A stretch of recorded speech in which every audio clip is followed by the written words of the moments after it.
Welcome to the arena. I'm Hudson Brock, your host, and in this podcast, we're going to be in the arena of talent acquisition in the technology space primarily. I'm super excited to launch this in partnership with Experts Exchange, who is the OG talent and tech community. And in this, we're going to talk about what it means to be in the arena. So I think it's helpful to understand why we picked that name. It's based off the Teddy Roosevelt quote, and I'm going to read it, and it's pretty epic, so buckle up. It says, "It is not the critic who counts, not the man who points out how the strong man stumbles, or where the doer of deeds could have done them better. The credit belongs to the man who is actually in the arena, whose face is marred by dust and sweat and blood, who strives valiantly, who errs, who comes short again and again, because there is no effort without error and shortcoming, but who does actually strive to do the deeds, who knows great enthusiasms, the great devotions, who spends himself in a worthy cause, who at the best knows in the end the triumph of high achievement, and who at the worst, if he fails, at least fails while daring greatly, so that his place shall never be with those cold and timid souls who neither know victory nor defeat." That's a super epic, over-the-top quote to talk about recruiting. But I think the core of it is the heart of why we're doing it. We want to do things with courage, and we want to be in the game. We want to be doers, not just talkers. So we are going to do a lot of talking on this podcast. I'm going to do a lot of talking. I'm going to bring in a lot of people that have great ideas. But at the core, we want it to lead to action, and that's really important. In our space of recruiting, so much of it is starting conversations and really being curious and seeing what can happen. And there's going to be triumphs, there's going to be failures, but there's so much learning that happens through that. So for some context, how did we get here? Why are we here? The short story of it is some friends who I trust and believe in invited me to do the podcast. And as I've thought about it, that's kind of been the common theme for my life and my career. Investing in friendships, having friends, and then trusting that when they invite you to do things, it's going to be worth doing, even if not everything is defined and you have to kind of just jump in to a lot of gray areas. So Experts Exchange, like I said, is amazing, and I think this will be a really cool partnership.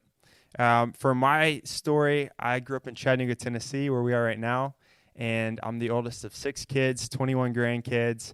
So I've always been kind of in a leadership role just through birth order, and within that, been a part of big teams. And it's kind of funny now, we found out on our team at AlloHire, we're a small team, we have 11 people right now, but 3 of the people on our team come from families of 8 kids. They're one of 8, have 7 siblings, and there's something about big families that just builds in the idea of being a team player. And so I think from childhood I had that, and then all throughout sports, I started to realize that I'm never the best player on any team.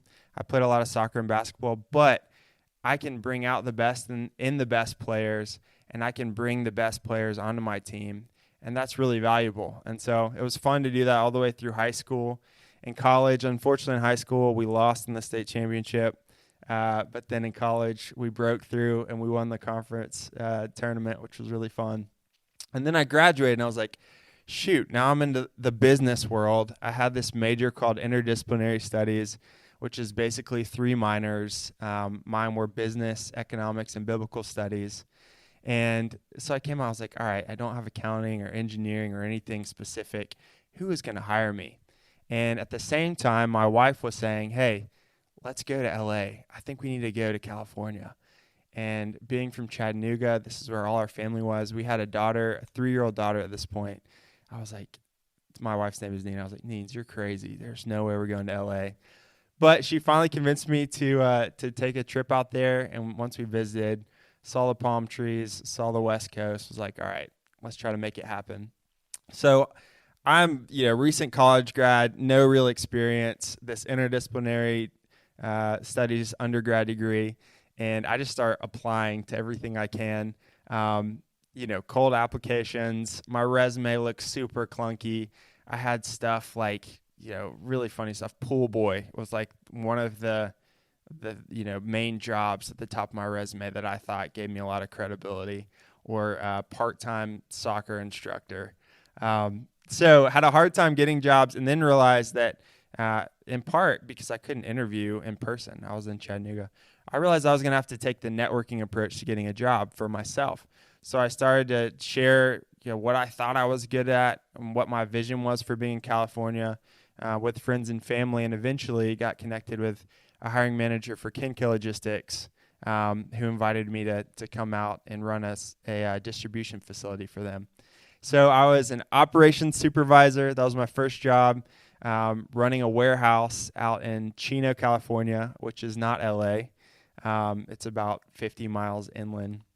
And did that for about 2 years. Learned a ton. Honestly, that I think will probably always be my most valuable experience. I still have my my uniform, which was a penny that I wore every day, and I think that really laid the foundation for understanding how to work with people, how to lead a team in a more professional environment. And in that, I saw that all the stuff that I did with recruiting and soccer really translated to the business world. But after 2 years, I was like, I can see the corporate ladder, and I could see how I could climb it, specifically in supply chain. There's a ton of opportunities, and Chattanooga, where I'm from, is a hub for that. And so I saw a roadmap back to Chattanooga, but ultimately decided I really wanted to be more in the startup world. And since we were in LA, wanted to try and be more in technology or the creative space. And so started to talk to people again, networking approach, did some cold applications. The funniest one I remember is I interviewed for a solar panel sales job in Burbank, California. And at this time, I hadn't gotten a lot of coaching on interviewing, and I just thought you have to have a nice suit, and I didn't have a nice suit. And so I went to Jose Banks. I think I spent like $700. The salesman totally took me for a ride. He was like, you got to get this suit. This is going to get you the job. Spent a ton of money on this suit that I think I've worn twice since. Get into the interview, and I'm like, yeah, I totally don't want to do sales for solar panels. So anyways, it was a journey to finally meet this guy named Matt Alling, who I connected with because his brother was a mentor of mine. And he basically just said, hey, my brother Matt's doing some really cool stuff. You should hear about it. He's in the recruiting world, and he's helping tech companies hire software engineers. So met with Matt. Matt's like the funniest, most charismatic guy I'd ever met. And as I started talking to him, initially I thought this guy will just help recruit me, place me at one of his companies. And then as he told me more about the world of agency recruiting, it sounded so fun and so dynamic.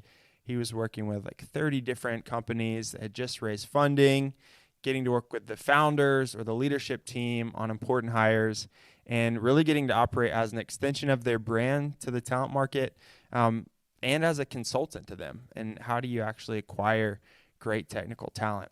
And so it really piqued my interest. This was 2017.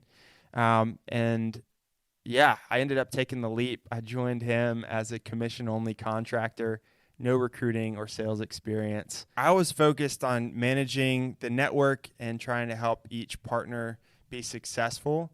And it was a really fun, dynamic role. I learned a ton from all the people at Marius Group, seeing them be in the arena, trying to build a business, trying to do all those things of getting from 0 to 1. So how do you make your first dollar? And then how do you make money consistently? Then how do you get those first raving fans that are going to really go to battle for you with referrals and repeat business? And so after doing that for a couple years, it was so fun. But like I said, I was a commission-only contractor. So I was getting paid primarily off of the team success. And these were all entrepreneurs, not employees. And so you really can't manage entrepreneurs at all. So if anything, I was coaching. And I realized that two things. One, I wanted to have more skin in the game. There's a great book called Skin in the Game that's well worth reading if you're thinking about being an entrepreneur. And then two, in recruiting, I just felt this pattern of building a great relationship with a candidate or a hiring manager and walking them through the hiring process, genuinely becoming friends. Like if you're talking about someone changing jobs, in my opinion, it's one of the biggest decisions that a person makes because it's how they're spending the majority of their waking time and energy. And so, 8+ hours a day, it's often going to be the majority of your waking hours. So it's really, really important that you feel confident in what you're doing. And life's so short. Time just flies. And so I realized that when you're sitting in that space with people, you're acting like their agent, you can build trust quickly, and you can start to talk about personal stuff really quickly that can lay the foundation for a friendship. And it could be really frustrating when you do that and you get them to this great win of getting the hire, getting the job. And then as a third-party recruiter, you kind of have to be hands-off, and you kind of have to let them go through the onboarding process with the internal HR team and get started on their work. And you're outside of your function then to continue to do much ongoing coaching. And so that was hard for me because I get to the point where I was like, man, I would, Jonathan, I'd love to stay in touch with Jonathan. That was my first candidate. I was like, I feel like, at this point, I have to kind of let him do his thing, and maybe we'll talk once every couple months, but we don't really get to work together anymore. And so I just felt a deficit there with my personality. Like I said, big team guy. I love culture building. And so back in about 2019, I started to realize I really need to build my own agency with employees, with a real sense of brand and mission, vision, values, so that I can lean into this passion and this skill set that I have. And so that was kind of the grassroots of AlloHire. At that time, there was no name. If I shared the list of 150 names I came up with, about 145 of them were terrible and embarrassing. I looked back at my phone at one point. I think one was called Red Dog Recruiting.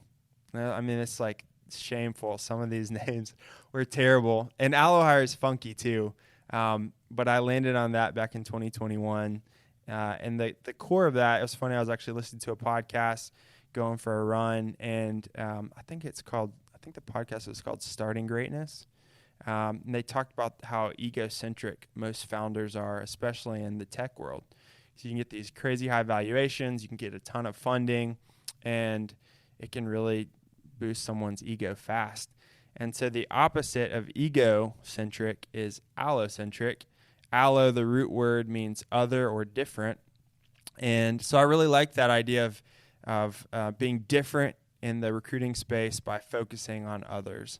So Allo, based on allocentric, hire, show that we're in recruiting. There'll be some fun stories to tell about the brand that we're working through right now, some trademark logo stuff that I'm learning as an entrepreneur.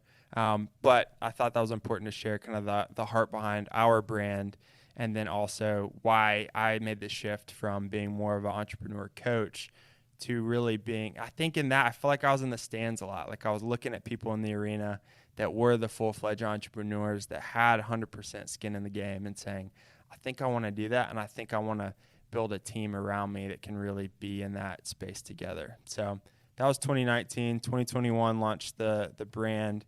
Now in 2022, about a year and a half later, it's been a wild ride and so fun to see the company go from me literally I'll never forget putting money from my personal bank account in there. It was like a couple $1,000s to be able to pay the first employee that I had.